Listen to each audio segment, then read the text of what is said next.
हमारी भगवान में बुद्धि स्थिर हो और भगवान के चरणों में हमारा प्रेम सदा बना रहे। हे भगवान, इस फल के लिए हम आपके चरणार बिंदु में नमस्कार करते हैं।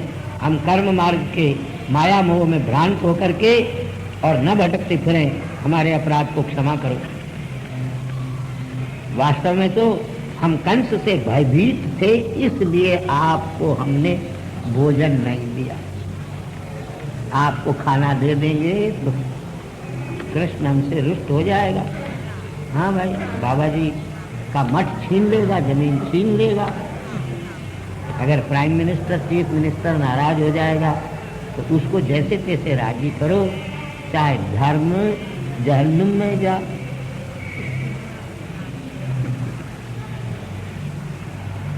इस प्रकार भगवान ने ब्राह्मणों को यज्ञादि क्रिया का जो गर्व था वह दूर किया। अब भगवान ने ब्राह्मणों के याज्ञिक पने के अभिमान को दूर करके वेद शास्त्र की क्रियाओं के करने वाले हैं, हमसे श्रेष्ठ कोई नहीं है, ऐसा अभिमान ब्राह्मणों को जो था उसको भगवान ने दूर कर दिया। अब भगवान ने सोचा इंद्र का अभिमान भी चूर चूर करना चाहिए। इस वास्ते इंद्र के लिए जो प्रतिवर्ष नंदादि गोप यज्ञ करते थे उसको भी भगवान ने निषिद्ध कर दिया। सुखदेव जी महाराज कहते हैं, भगवान बलराम के साथ निवास करते हुए श्री कृष्ण ने इंद्र याग के लिए जो प्रयत्न कर रहे थे ऐसे गोपों को देखा। बड़ी नम्रता से नंदाजी सभा में विराजमान थे। अपने पिता के सामने नतमस्तक होकर के भगवान ने कहा, ये सब क्या हो रहा है? ये इतनी लंबी चौड़ी सामग्री क्यों इकट्ठी की जा रही है? क्या कोई यज्ञ कर रहे हो? अगर यज्ञ करना है तो बतलाओ कौन सा यज्ञ कर रहे हो, इस यज्ञ का फल क्या है और किस उद्देश्य से यज्ञ कर रहे हो, इस यज्ञ को कैसे करोगे, इसका विधि विधान क्या है, यह भी बताओ। जिन लोगों के मन में ये मित्र है, ये शत्रु है, ये उदासीन है, ऐसा भाव नहीं होता, ऐसे सज्जन लोग किसी से कोई बात छिपाया नहीं करते। और वास्तव में तो संसारी जीव कभी ज्ञान से कभी अज्ञान से कर्म को किया करता है। ज्ञानी को कर्म का फल प्राप्त होता है, अज्ञानी को नहीं होता है। अब आप जो यज्ञादि कर्म करने जा रहे हो, ये शास्त्र की दृष्टि से कर रहे हो या लौकिक दृष्टि से कर रहे हो, ये भी मुझको बतलाओ। भगवान है यस्य निश्वसितम वेदा यो वेदेभ्यो खिलम जगत, जाकर सहज श्वास श्रुति चाही।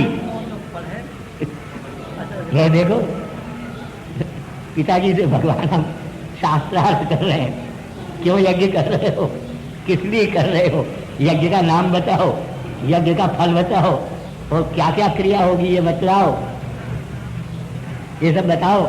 शास्त्रीय यज्ञ है या लौकिक यज्ञ है, ये भी पूछ रहे। नंद बोले, भैया हम जंगल में रहते हैं, खेती करना हमारा काम है, हमको बरसात चाहिए खेती के लिए। भगवान इंद्र मेघों के रूप में हम पर प्रसन्न होकर के और बरसात करते हैं। जब बरसात होती है तो उसके जल से ये अनाज वगैरह जो हमारी खेती वगैरह पकती है, और इसलिए हम इंद्र का यज्ञ कर रहे हैं। धर्मार्थ काम इसके फल है, इनसे ही सारे संसार की जीविका चलती है। परंपरा से हम इस यज्ञ को करते आए हैं। वास्तव में काम लोभ और द्वेष से रहित होकर के यज्ञ कर रहे हैं, तभी सुख फल को प्राप्त करते हैं। सुखदेव जी महाराज कहते हैं, इस प्रकार अपने पिता नंदराय के वचन को सुनकर के भगवान को इंद्र के ऊपर क्रोध आ गया और ये सोचा कि इंद्र को ही अब पहले क्रोध आ जाए, फिर उसकी खबर लें तो अच्छा है। इसलिए भगवान बोले, पूज्यपाद पिताश्री, जीव तो अपने कर्मों के अनुसार पैदा होता है और मरता है। सुख दुख अपने कर्मों के फल से ही प्राप्त होते हैं और कर्म का फल देने वाला है ईश्वर। वो भी कर्ता को फल देता है। अपने अपने कर्म के अनुसार प्राणी पूर्व जन्म में जो करता है उसको दूसरे जन्म में भोगता है। इसमें इंद्र बेचारा क्या करेगा?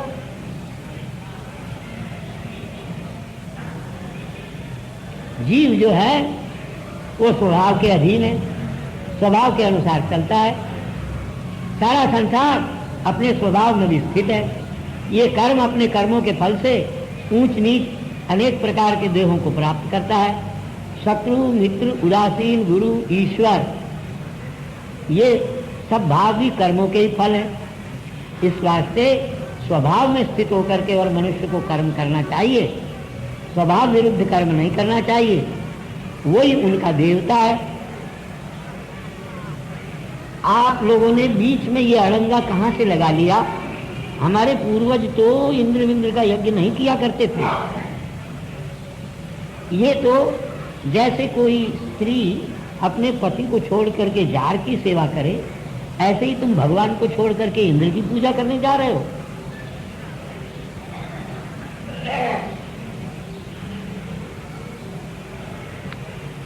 देखो,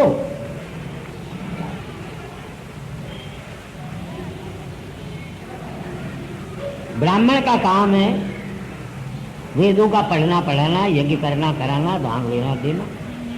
क्षत्रिय का काम है पृथ्वी की रक्षा करना।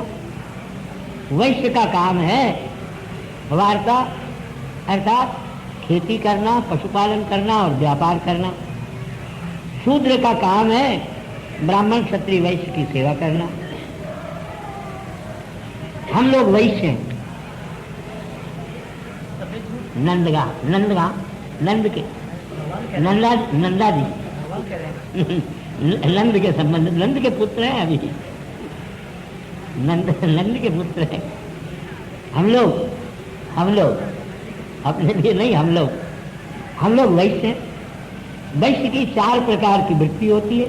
खेती करना, व्यापार करना, पशुओं की रक्षा करना और ब्याज बट्टे से पैसा वृद्धि जीवन, ब्याज बट्टा देना।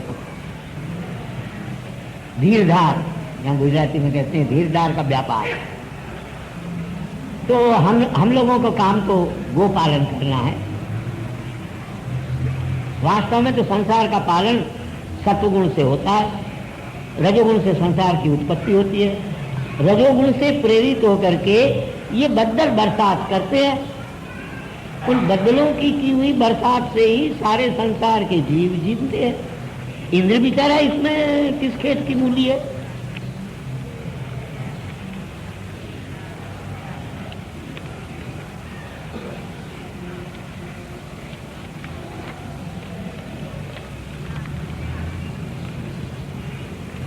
देखो, हम तो जंगली हैं। हम न नगरों में रहते हैं न गांव में रहते हैं। हम तो जंगलों में रहते हैं। वन और पर्वत में वनवासी और पर्वतवासी हैं। तो गायों को, ब्राह्मणों को और पर्वतों को पूजित करना चाहिए, इनकी पूजा करना चाहिए। यही हमारे देवता है। इसलिए पूज्यपाद पिताश्री, इंद्र को यज्ञ करने के लिए जो आपने ये सारी सामग्री इकट्ठी की है, इससे ब्राह्मणों को दान कर दो और ब्राह्मणों के लिए यज्ञ करो। इस पर्वत के लिए यज्ञ करो। और कोई यज्ञ हमको नहीं चाहिए। नाना प्रकार के लड्डू, पूड़ा, मालपूड़ा, कचौड़ी, दाल भात ये सब पकाओ, हलवा पूरी है, और गायों का दूध इकट्ठा करके उसकी खीर बनाओ, दूध पाक बनाओ। ब्राह्मणों से कहो वे अग्नियों में होम करें, उनको गाय दक्षिणा में दो। और भी चांडाल पर्यंत जितने जीव हैं, जितने मनुष्य हैं, पतितों को भी खूब अन्न दो, गायों को खूब घास खिलाओ और इस पर्वत को बलिदान करो। तुम खूब सुंदर वस्त्र पहन करके, आभूषण पहन करके, भोजन इत्यादि करके गाय, ब्राह्मण और अग्नि और पर्वत की प्रदक्षिणा करो। हे पूज्यपाद पिताजी, ये मेरी राय है, मेरी सलाह है, मेरा मत है। आपको अच्छा लगे तो यही कर लो। ये गो ब्राह्मण इत्यादि का यज्ञ मुझको अत्यंत प्रिय है। इंद्र विंद्र के यज्ञ को मैं जानता हूँ। सुखदेव कहते हैं इस प्रकार इंद्र के गर्व को दूर करने के लिए भगवान के वचन को सुन करके नंद इत्यादि को भी ये बात पसंद आ गई। तो भगवान की बात का खंडन करने की तो किसमें शक्ति थी। बस भगवान की आज्ञा का पालन होने लगा।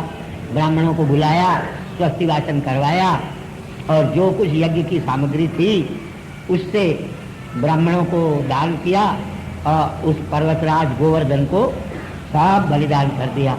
गायों को घास खिलाया और गोधन साथ में लेकर के सब सगड़ों में बैठ करके खूब अलंकृत होकर के भगवान के गुणों का गान करते हुए गोपियां भी उस गोवर्धन की प्रदक्षिणा करने लगी। बस भगवान ने सोचा कहीं इन लोगों को अविश्वास नहीं हो जाए, इस वास्ते उनको विश्वास कराने के लिए भगवान ने स्वयं पर्वत का रूप धारण कर लिया और वो जितना नैवेद्य लगाया था पर्वत पे उस सबको अच्युताय नमः, अनंताय नमः, गोविंदाय नमः कर लिया। भगवान ने अपने आप को ही अपने लिए बलिदान करवा दिया भगवान ने। और फिर कहने लगे, अपने रूप में आके खड़े हो गए। कहते देखो साक्षात पर्वत में प्रकट होकर के तुम्हारे दिए हुए भोजन को ग्रहण कर लिया। इंद्र कहाँ ग्रहण करने आता है, वो तो यहाँ के यहाँ पड़ा हुआ है पड़ोस।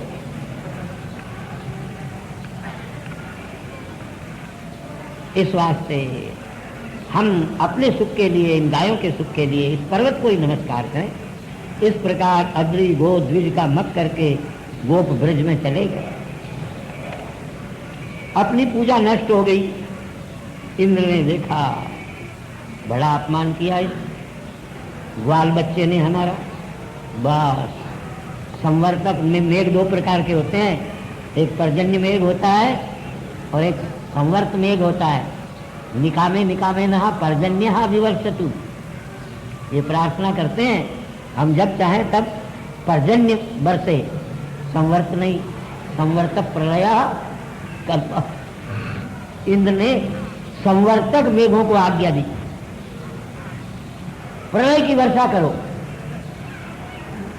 और ब्रज को पानी में डुबो दो। तो इस लड़के को, छोटे से को, अभिमानी को पता चले कि मेरी पूजा रोकने का क्या फल होता है। मैं देखूं इसने किस हौसले से मेरी पूजा को बंद करवा दिया।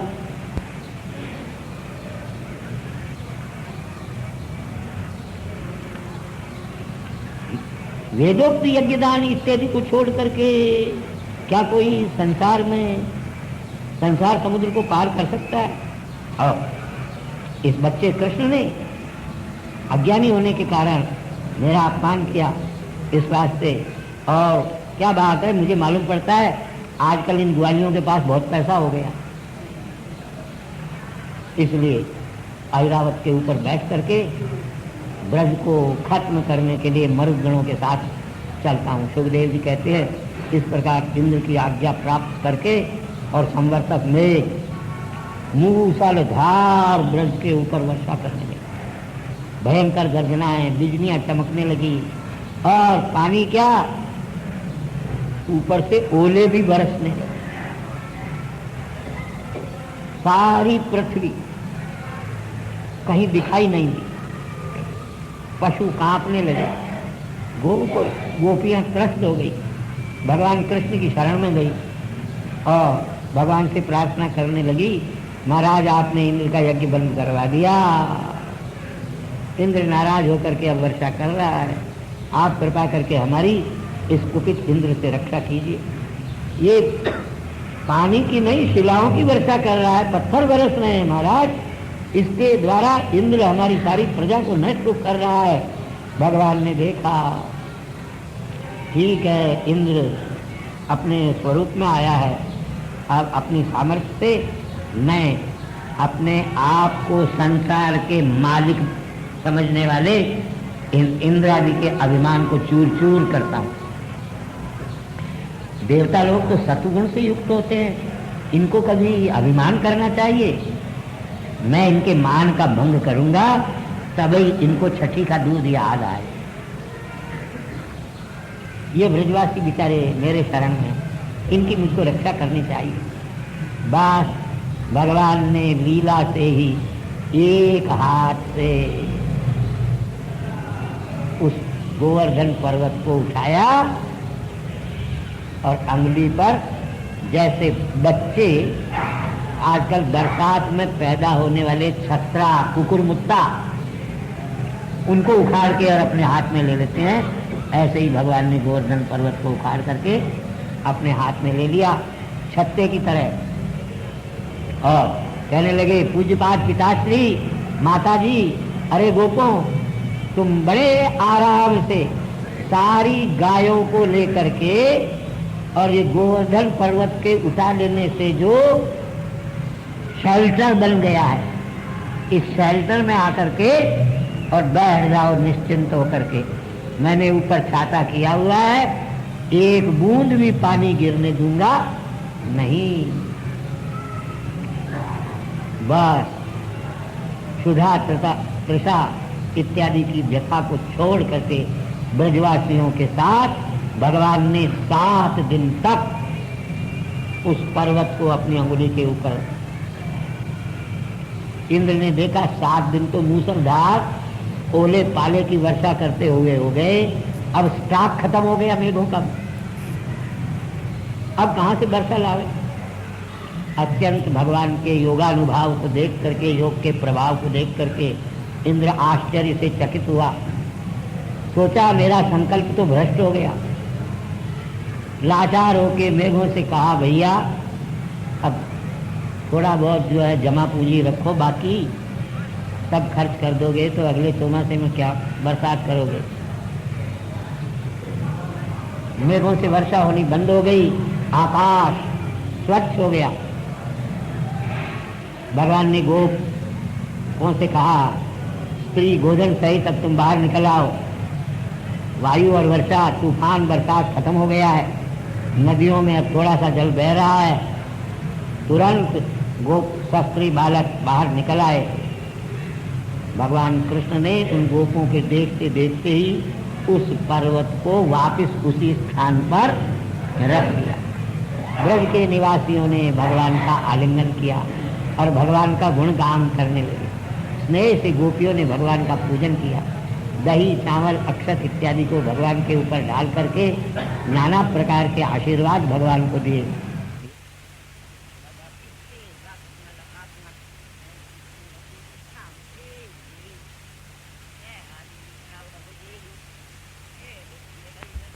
वर्षा करने लगे, शंख बजे, दुंदुभिया बजी, गंधर्व गान करने लगे।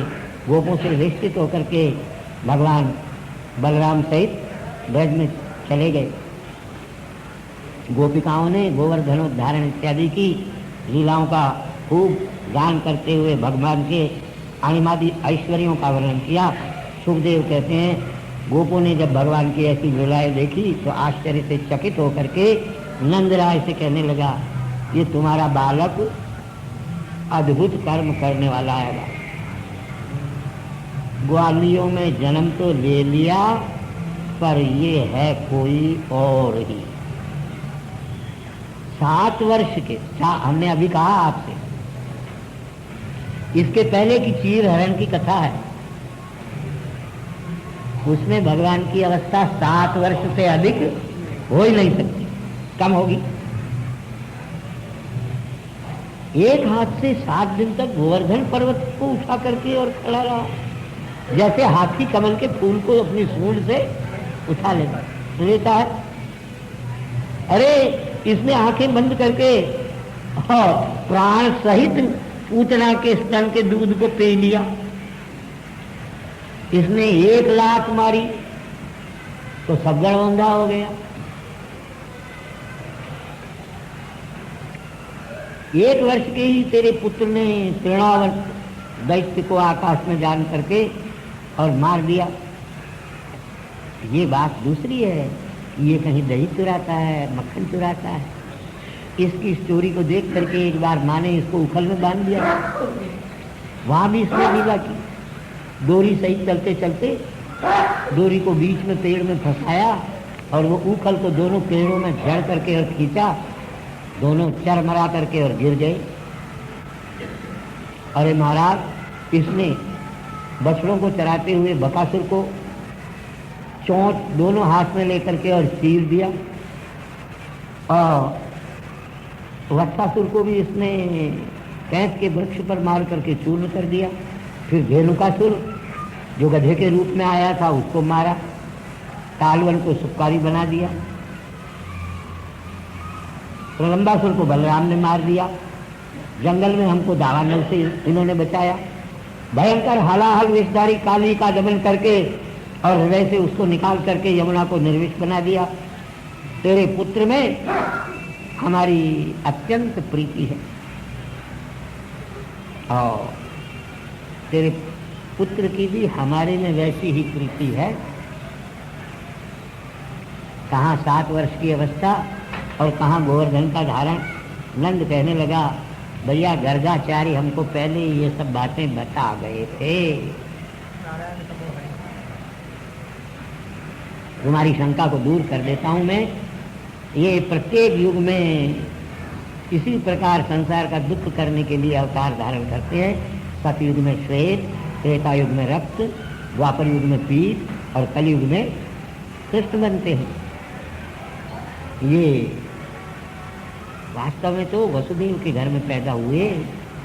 इनके गुण कर्म और नाम अनंत, जिनको हम ही जानते हैं, साधारण मनुष्य जानते नहीं। ये तुम्हारा कल्याण करेंगे, ये नारद जी हमसे कह गए। तुम सब, ये हमारे संपूर्ण संकटों से हमको पार कर देगा। जब प्राचीन काल में प्रजा चोरों के भय से पीड़ित हुई अराजकता के कारण, तो इसी ने चोरों को जीत करके प्रजा का दुख दूर किया था। इसमें जो प्रीति करता है वो कभी भी पराभव को प्राप्त नहीं होता। हमको नंद कह गए थे, नंदराज ये तुम्हारे पुत्र अपने गुणों से, अपनी श्री से, अपनी कीर्ति से साक्षात परमात्मा के ही समान है। इस वास्ते अगर ये ऐसे कर्म करता है तो कौन से आश्चर्य की बात है। ऐसी बातें मुझको कह करके और गर्गाचार्य चले गए थे। मैं तभी से इनको साक्षात भगवान का अंश मानता हूँ।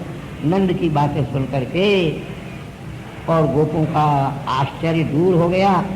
भगवान को साक्षात समझ करके और भगवान का पूजन मन ही मन किया। भगवान की प्रसन्नता की प्रार्थना करने लगे। वह भगवान हम पर प्रसन्न हो जो इंद्र के कोप से हमको छुड़ाने वाले हैं। सुखदेव जी महाराज कहते हैं, गोवर्धन के धारण करने पर और ब्रज की रक्षा हो जाने पर गोलोक से माता कामधेनु, संपूर्ण गौओं की माता और संपूर्ण संसार की माता इंद्र को साथ लेकर के आई। कहा, बेवकूफ चल, अपने अपराध की क्षमा मांग। इंद्र बड़ा लज्जित होकर के और छिप करके एकांत में भगवान के पास आकर के उनके चरणार बिंदु में गिरा।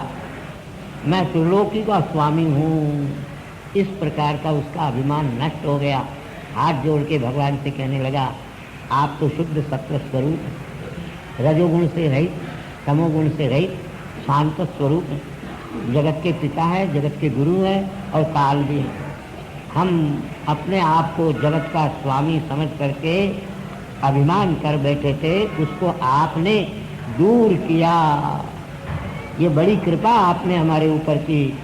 आप नाना प्रकार के लीला अवतार धारण करके नाना प्रकार की लीलाएं किया करते हैं। मेरे जैसे अज्ञानी व्यक्ति आपके इस स्वरूप को नहीं जान करके और कभी अभिमान कर लेते हैं। वास्तव में अभिमान त्याग करके ही सन्मार्ग को प्राप्त करते हैं।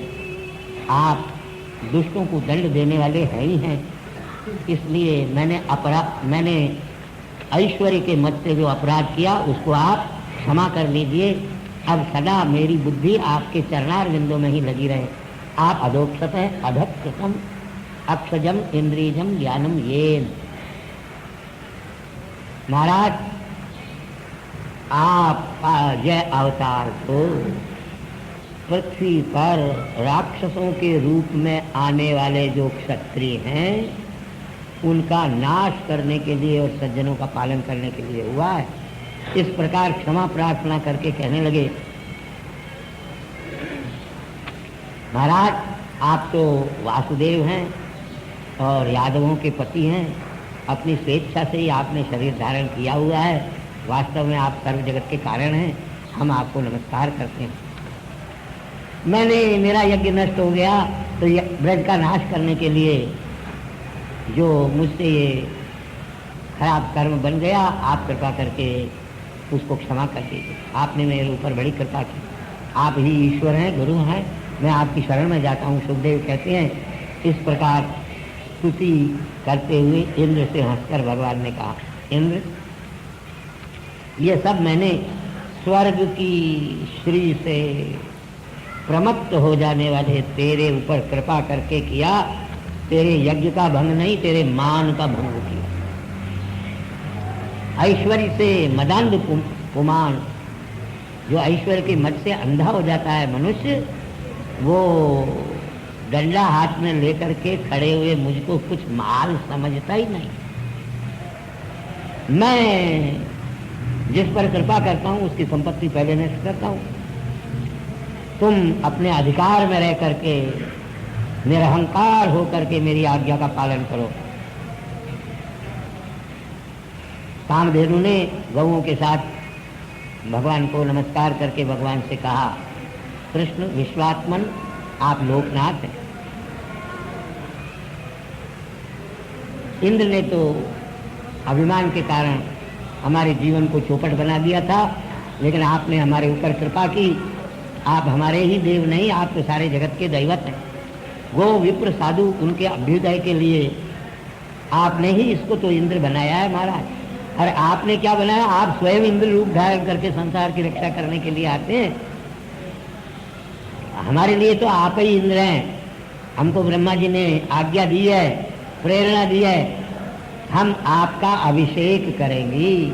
सुखदेव कहते हैं, ऐसे कह करके और भगवान की प्रार्थना करके और कामधेनु संपूर्ण गौओं की और संसार की माता ने अपने दूध से भगवान का अभिषेक करना प्रारंभ किया। आकाश गंगा से ऐरावत अपनी सूंड में जल भर करके लाया और भगवान का अभिषेक किया। तब से भगवान का नाम गोविंद पड़ गया।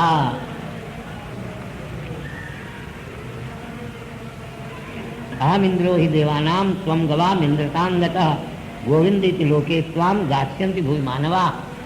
इंद्र कहने लगा, महाराज मैं तो तुच्छ देवताओं का इंद्र हूँ, आप तो संसार की माता स्वरूप सारे संसार की उत्पत्ति स्थिति और प्रलय के कारण प्रलय करने वाली गौओं के इंद्र हैं। आज से आपका नाम गोविंद कहलाएगा।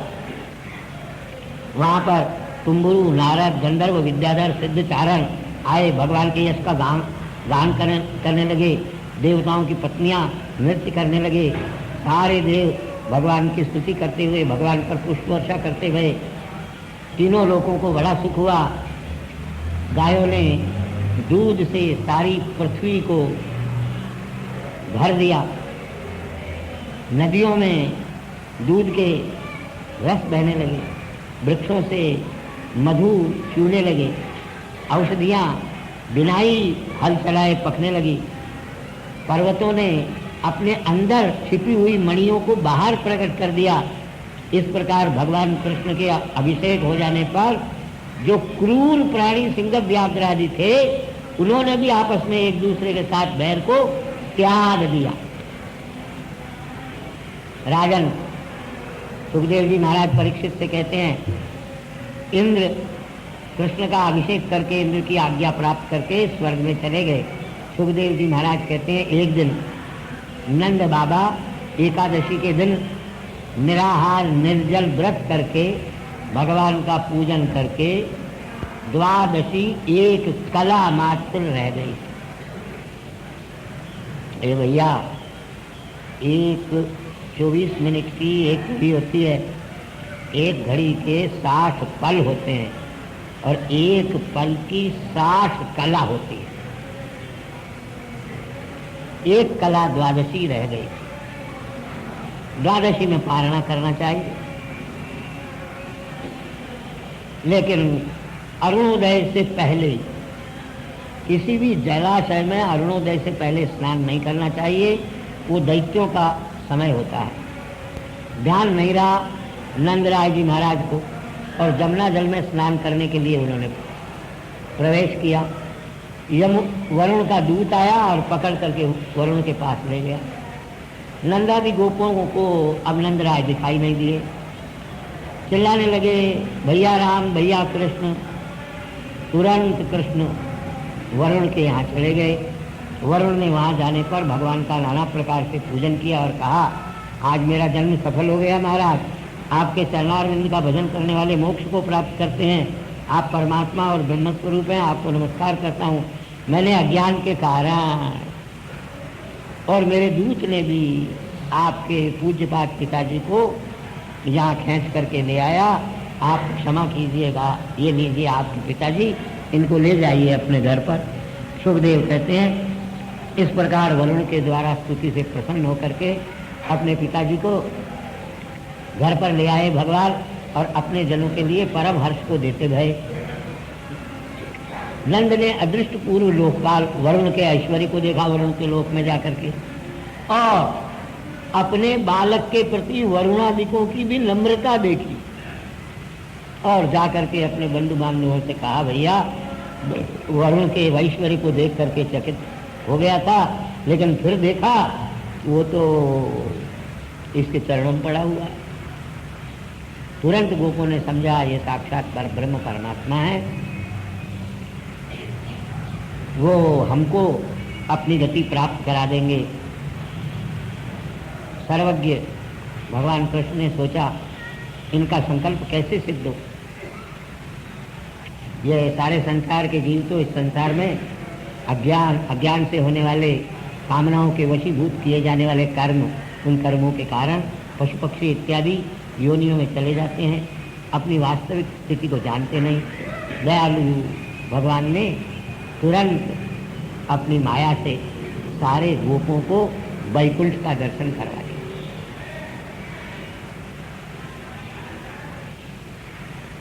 देहादि से युक्त जो जीव हैं, मनुष्य शरीर, लोग कहते हैं चंद्रलोक चले गए, चंद्रलोक चले गए, इस शरीर से नहीं जा सकते। इसलिए वैकुंठ का दर्शन कराने के पहले भगवान ने गोपों को देहादि व्यतिरिक्त आत्मस्वरूप का दर्शन कराया। जब देहादि व्यतिरिक्त आत्मस्वरूप ब्रह्म रस का पान करवा दिया, उसके बाद वैकुंठ के दर्शन के अधिकारी बना करके वैकुंठ का दर्शन कराया। कैसा है? सत्य स्वरूप, स्वप्रकाश, जिसको ज्ञानी लोग ही देख सकते हैं।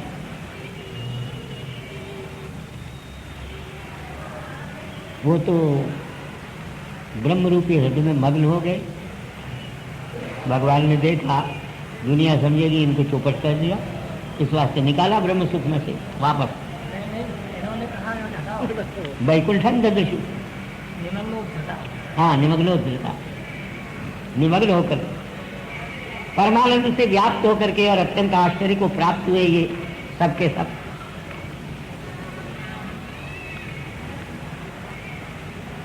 अब यहाँ से भगवान की रास लीला की ऊपर हो गए ऐसा।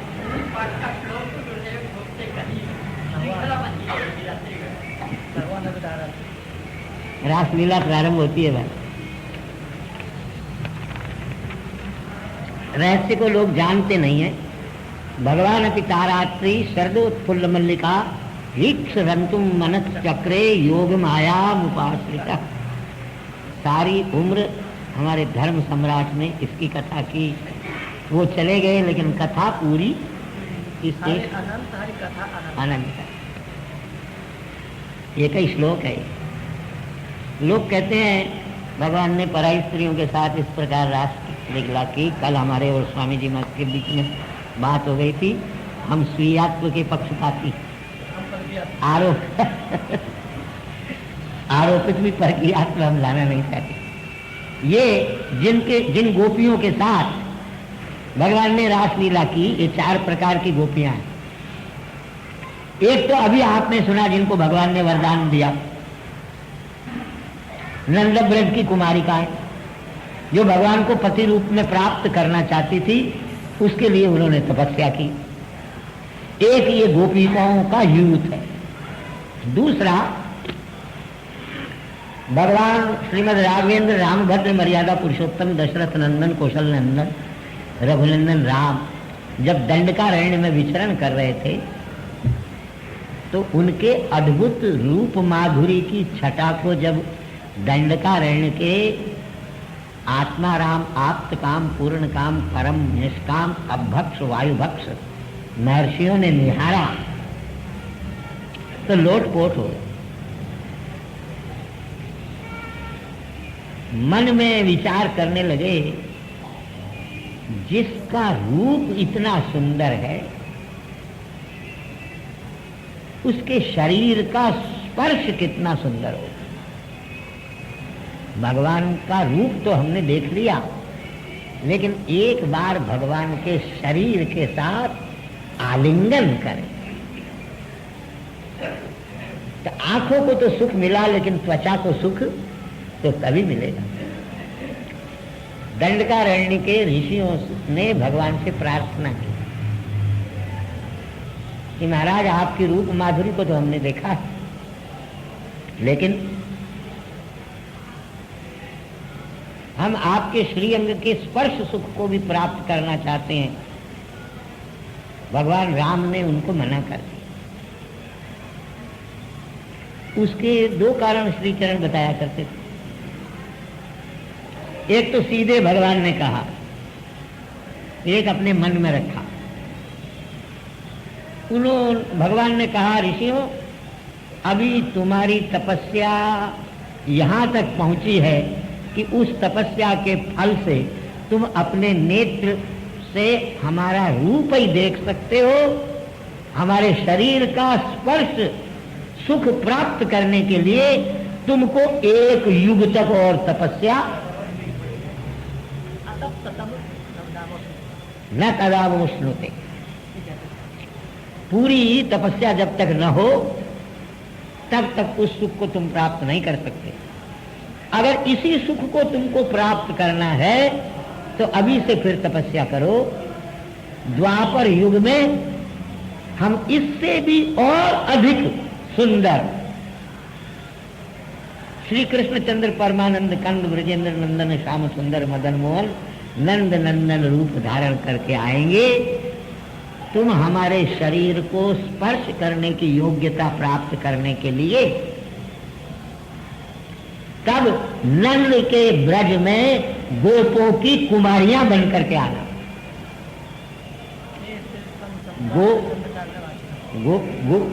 गोपों की कुमारियां बनकर के आना, वहां तुम्हारे साथ हमारा विवाह होगा, तब तुम हमारे अंग के संग को प्राप्त करोगे।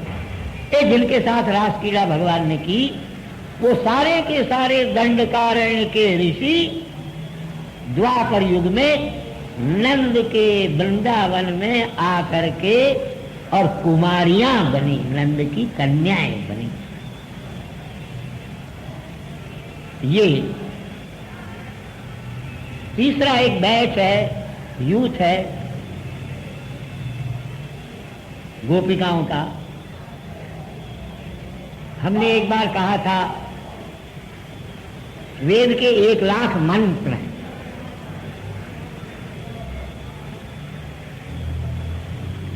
वेद के मंत्रों ने विचार किया, हम रात दिन निर्गुण निराकार निर्विकार अखंड अच्छेद्य अवेद्य अलक्ष्य अचिंत्य अव्यपदेश परात्पर पूर्णतम पुरुषोत्तम के गुणों का गान करते हैं। वही निर्गुण निराकार निर्विकार परब्रह्म परमात्मा सगुण साकार निखिल कल्याणमय गुणगण निलय करोड़ों कामदेव को लजाने वाला मनुष्य शरीर धारण करके और ब्रज में अवतार धारण करके आया। तो जिस भगवान की हम रात दिन स्तुति करते हैं वो भगवान मनुष्य बन करके आया है, तो हमको भी उसकी सेवा करने के लिए उनकी पत्नियां बन करके जाना चाहिए। तो वेद के 1 लाख मंत्र गोप कन्याओं का रूप धारण करके ब्रज में आए। 3 हो गए देखो, श्रुति रूपा गोपियां इनको कहो, और वो मुनि रूपा गोपियां, दंडकारण्य के मुनि गोपियों का रूप धारण करके आए। ये वेद मंत्र, वेद के 1 लाख मंत्र गोपियों का रूप धारण करके आए। और उसके बाद तीसरा हमने कहा, पहला एक बैच हमने बतलाया एक यूथ गोपियों का, जिन नंद के ब्रज की कुमारियों ने भगवती कात्यायनी से 1 महीने तक उपासना करके प्रार्थना की, हमारे पति भगवान कृष्ण ही हों, और भगवान ने उनको वरदान दे दिया, तथास्तु कह दिया। 3 चौथी इसी श्रीमद् भागवत के अनुसार आपने सुना, भगवान को छकाने के लिए भगवान के बछड़ों को और ग्वाल बालों को ब्रह्मा जी ने चुरा लिया, साल भर तक चुराए रखा। भगवान ने पूरे साल भर तक नए वैसे के वैसे ही बछड़े और वैसे के वैसे ही ग्वाल बाल पैदा किए। अब वो ग्वाल बाल तो वास्तव में गोप और गोपियों के लड़के लड़की तो थे नहीं, लड़कियों की तो बात नहीं है। हमारे गुरुदेव महाशय जी कहा करते थे, गोपत्व पुरुषनिष्ठ धर्म है, इसलिए वहां जाते रस्त्री विषयादेव पदार्थ से नीच नहीं होगा। इसलिए पुयोगादाख्यायाम पाणिनि को सूत्र बनाना पड़ा, क्यों गोपत्व पुरुषनिष्ठ धर्म है, स्त्री धर्म, इसलिए गोपस्य स्त्री गोपी बनेगा। जाति वाचक मान करके वहां क्यों, हाँ जाते रस्त्री विषय पदार्थ से नीच की प्राप्ति नहीं है, इस वास्ते पुयोगादाख्यायाम से नीच वहां पर क्या गायों का पालन करना। यहां आप शुरू से आखिर में देख रहे हैं, आजकल की बात दूसरी है, पुरुष ही गायों का पालन, जंगल में जाना औरत का काम थोड़ा ही है। अरे वहां सिंह व्याघ्र इत्यादि पशु होंगे, चोर होंगे, डाकू होंगे, लुटेरे होंगे, उनसे और कहीं ब्रह्मा ही आ जाए बाबा चोर बन करके तो चुरा के ले जाओ। तो भगवान कृष्ण ने भी यहाँ ब्रह्मा के भ्रम को दूर करने के लिए मोहिनी का रूप धारण नहीं किया, दैत्यों को मोहित करने के लिए मोहिनी का रूप धारण किया, लेकिन यहाँ पर तो ब्रज के गोप बालकों का